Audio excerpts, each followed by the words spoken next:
नमस्कार दोस्तों, जय श्री राम, जय बागेश्वर धाम सरकार। दोस्तों, निर्जला एकादशी, जिसे साल की सबसे बड़ी एकादशी कहा जाता है और ऐसा माना जाता है कि इस दिन व्रत रखने से मनुष्य को अपने सभी पापों से छुटकारा मिल जाता है। साथ ही इस दिन किए हुए दान पुण्य, व्रत, पूजा और आराधना का फल उन्हें 100 गुना तक मिलता है। तो 2023 में इस महा एकादशी का पर्व आखिर किस दिन है और इसका शुभ मुहूर्त कब है और निर्जला एकादशी में किस देवता का पूजन किया जाता है, पूजन विधि किस प्रकार है, साथ ही निर्जला एकादशी वाले दिन ऐसी कौन सी चीजें दान करनी चाहिए जिससे हम अपने इस जन्म के साथ आने वाले कई जन्मों को सुधार सकें और एक साल की सभी एकादशियों का फल एक ही बार में प्राप्त कर सकें। तो दोस्तों, इसी समस्या का समाधान किया है हमारे बागेश्वर धाम के गुरुदेव पंडित श्री धीरेन्द्र कृष्ण शास्त्री जी ने। उन्होंने अपने भक्तों को बताया कि एकादशी दिन केवल 10 रुपए की यह एक चीज अगर आप दान कर देते हैं तो आपको महान पुण्य की प्राप्ति होती है और सभी एकादशियों के व्रत का फल भी आपको मिल जाता है। तो आखिर कौन सी है वह एक चीज जिसे दान करने के लिए गुरु जी ने अपने भक्तों को कहा है?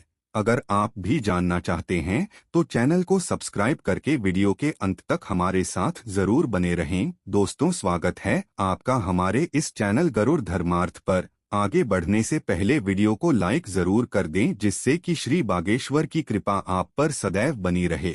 चलिए वीडियो में आगे बढ़ते हैं। दोस्तों, शास्त्रों में लिखा गया है कि अगर आप साल की सभी 24 एकादशी का फल प्राप्त करना चाहते हैं और नारायण की कृपा प्राप्त करना चाहते हैं तो ज्येष्ठ माह में आने वाली निर्जला एकादशी का व्रत आपको न केवल दीर्घायु दे सकता है बल्कि मुक्ति भी प्रदान कर सकता है। निर्जला एकादशी का व्रत साल के सभी व्रतों में काफी हद तक कठिन होता है क्योंकि ये व्रत निर्जल यानी बिना पानी पिए रखा जाता है और मान्यता है कि जो भी इस व्रत को रख लेता है उसे धर्म, अर्थ और मोक्ष मिल जाते हैं। आपको बता दें कि साल 2023 में निर्जला एकादशी का व्रत 31 मई को रखा जाएगा। हिंदू पंचांग के अनुसार ज्येष्ठ माह में एकादशी तिथि 30 मई दोपहर 1:07 पर शुरू हो जाएगी और 31 मई दोपहर 1:45 पर इस तिथि का समापन हो जाएगा। ज्योतिषियों की माने तो इस बार निर्जला एकादशी के दिन सर्वार्थ सिद्धि योग बनने जा रहे हैं जो कि 31 मई को सुबह 5:24 कर सुबह 6 बजे तक रहेंगे और इसीलिए निर्जला एकादशी का व्रत रहने वाले सभी भक्तों को व्रत का पालन 1 जून सुबह 5:24 से लेकर 8:10 तक करने की सलाह दी गई है। दोस्तों, एकादशी व्रत के महत्व के बारे में अगर बात की जाए तो शास्त्र कहते हैं कि इस दिन सभी को बिना जल पिए भगवान विष्णु की आराधना करनी चाहिए और जो भी ऐसा करते हैं उन्हें साल की सभी एकादशियों के व्रत का फल मिल जाता है।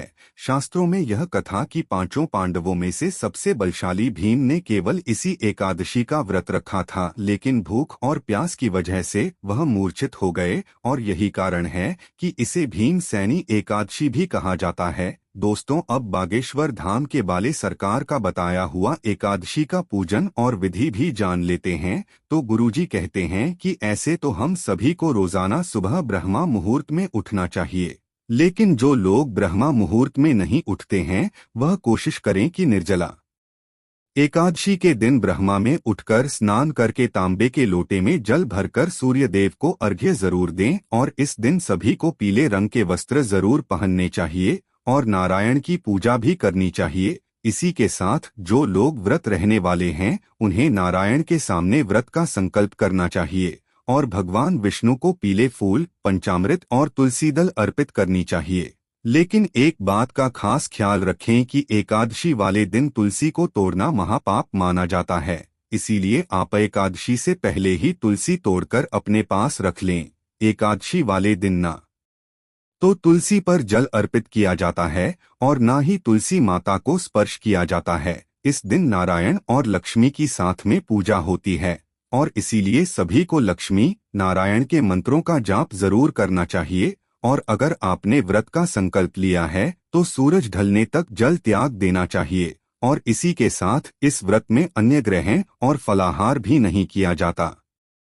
दोस्तों, इसके बाद द्वादशी तिथि स्नान करने के बाद नारायण की पूजन करें और उसके बाद जल और अन्न ग्रहण करके व्रत का पालन करना चाहिए। इसी के साथ आपको यह भी बता देते हैं कि बागेश्वर धाम के बालाजी सरकार ने निर्जला एकादशी को कौन सी खास वस्तुएं दान करने की सलाह अपने भक्तों को दी है। तो दोस्तों, गुरुजी कहते हैं कि एक बार महर्षि वेदव्यास जी ने पांडवों को निर्जला एकादशी का सारा महत्व बताया और उनसे एकादशी व्रत करने को कहा। महर्षि वेदव्यास जी ने बताया कि निर्जला एकादशी साल की सभी व्रत फल प्रदान करती है और इस दिन जो व्यक्ति ज्यादा से ज्यादा दान, धर्म, हवन और पूजन करता है उसे कभी ना खत्म होने वाला पुण्य, वैभव और ऐश्वर्य का फल मिलता है और अपने अगले सभी जन्म तक वो मनुष्य इस एकादशी का पुण्य फल प्राप्त करता रहता है। इस दिन जल का विशेष महत्व होता है क्योंकि यह एकादशी ज्येष्ठ माह में आती है और इस समय वातावरण में भयंकर गर्मी होती है और सूर्य अपनी पूरी ऊर्जा के साथ धरती पर उछलता देता है, इसीलिए जो तासीर में शीतलता प्रदान करती है। अगर ऐसी वस्तुओं का दान किया जाए तो यह सबसे ज्यादा शुभ माना जाता है। गुरुजी कहते हैं कि अगर आप निर्जला एकादशी वाले दिन छाता, वस्त्र और जूते दान करते हैं तो शास्त्रों के अनुसार आप मरने के बाद सोने के विमान में बैठकर स्वर्ग लोक को प्रस्थान करते हैं।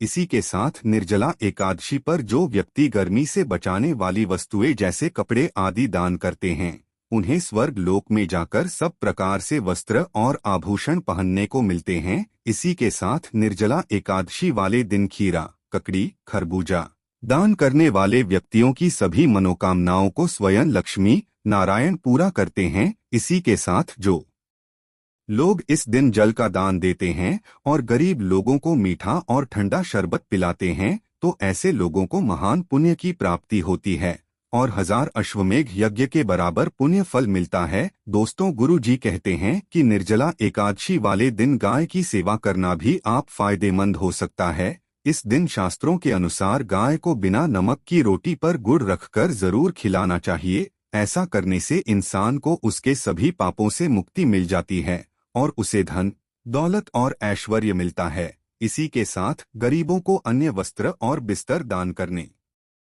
से महान पुण्य फल की प्राप्ति होती है और जो लोग इस दिन पशु पक्षियों को दाना पानी डालते हैं और गर्मी से उनकी रक्षा करते हैं तो ऐसे लोगों को जीवन में कभी भी पीछे मुड़कर नहीं देखना होता और उन्हें अपार कामयाबी मिलती है। गुरुजी ने निर्जला एकादशी वाले दिन अपने सभी भक्तों को 10 रुपए की एक ऐसी चीज दान करने का भी विधान बताया है जिसे करने से आपका परिवार धन दौलत से ढक जाएगा और आपको गड़ा हुआ खजाना भी मिल सकता है। तो गुरुजी की बताई हुई वह 10 रुपए की चीज है मिट्टी का घड़ा। जी हाँ दोस्तों, गुरुजी कहते हैं कि निर्जला एकादशी वाले दिन अगर आप एक मिट्टी का घड़ा लेकर उसमें पानी या मीठा शरबत भरकर दान देते हैं तो ऐसा करने से आपको धन प्राप्ति के बनते हैं। अगर आप अपने किसी भी कार्य में कामयाबी नहीं हो पा रहे हैं या फिर आप नई नौकरी शुरू करना चाहते हैं या नया व्यापार शुरू करना चाहते हैं या फिर आपकी कोई भी मनोकामना हो, चाहे वह धन प्राप्ति की हो या चाहे वह कामयाबी के लिए हो या फिर मनोवांछित फल के लिए हो, वह सभी मनोकामनाएं पूरी हो जाती हैं। लेकिन एक बात का हमेशा ध्यान रखना चाहिए कि आप जो भी दान करें उसके बारे में बाकी लोगों को पता नहीं चलना चाहिए और हमेशा निस्वार्थ भाव से ही दान करना चाहिए। इसी से आपको दान के पुण्य फल की प्राप्ति होती है। तो दोस्तों, ये थे बागेश्वर धाम के बालाजी सरकार के बताए हुए निर्जला एकादशी के उपाय जो आपको एक व्रत से ही कई जीवन का फल प्रदान कर सकते हैं। तो उम्मीद करते हैं कि गुरु जी की बताई हुई ये बातें आपको जरूर पसंद आई होंगी। अगर आपको यह वीडियो अच्छी लगी हो तो वीडियो को लाइक जरूर कर दीजिएगा और कमेंट बॉक्स में जय श्री राम, जय बागेश्वर धाम सरकार, जय हनुमान, जय सीताराम जरूर लिखें और इसे ज्यादा से को ज्यादा शेयर करके बाकी लोगों तक भी पहुंचाएं। वीडियो के अंत तक बने रहने के लिए आप सभी का तहे दिल से धन्यवाद करते हैं।